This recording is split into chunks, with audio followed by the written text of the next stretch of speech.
चलो बुद्ध की ओर। बुद्ध और उनका धम्म।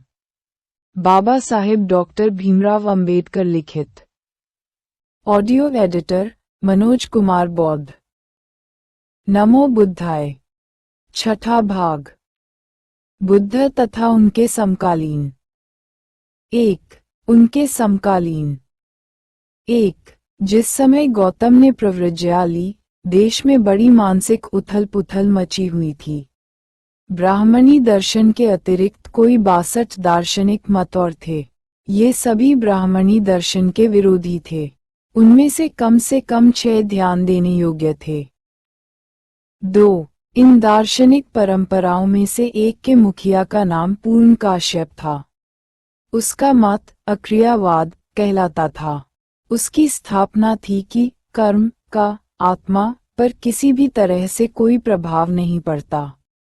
चाहे कोई किसी काम को करे, चाहे कराए, चाहे कोई किसी को स्वयं मार डाले, चाहे मरवाए, चाहे कोई स्वयं चोरी करे और डाका डाले, चाहे किसी से चोरी कराए और डाका डलवाए, चाहे कोई स्वयं व्यभिचार करे, चाहे किसी से करवाए, चाहे कोई स्वयं झूठ बोले, चाहे किसी से बुलवाए, आत्मा पर किसी बात का कोई प्रभाव नहीं पड़ता।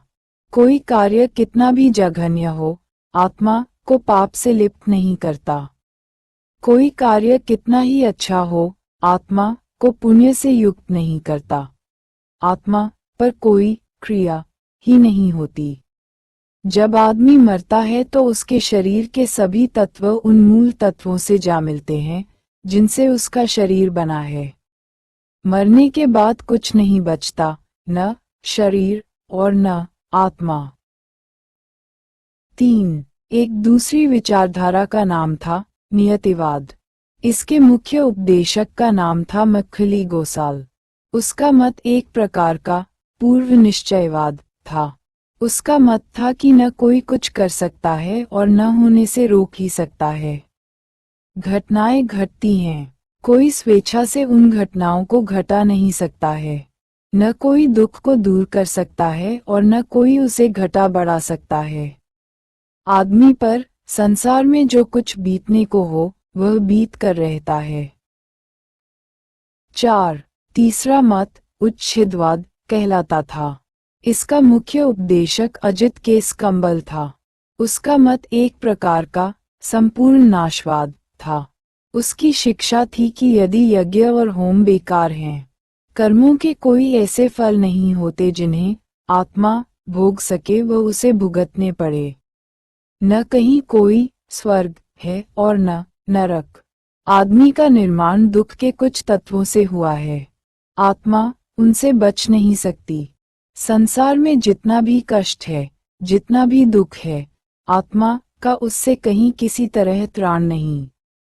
ये कष्ट या दुख स्वयं अनायास समाप्त हो जाएगा। आत्मा को 84 लाख योनियां धारण करनी ही पड़ेंगी, तभी आत्मा के कष्टों और दुख का अवसान होगा, इससे पहले किसी तरह नहीं। 5. चौथा मत अन्योन्यवाद कहलाता था। इस मत के मुखिया का नाम पकुदकच्चान था। उसका उपदेश था कि 7 तत्वों से प्राणी का निर्माण होता है: पृथ्वी, जल, तेज, वायु, सुख, दुख तथा आत्मा।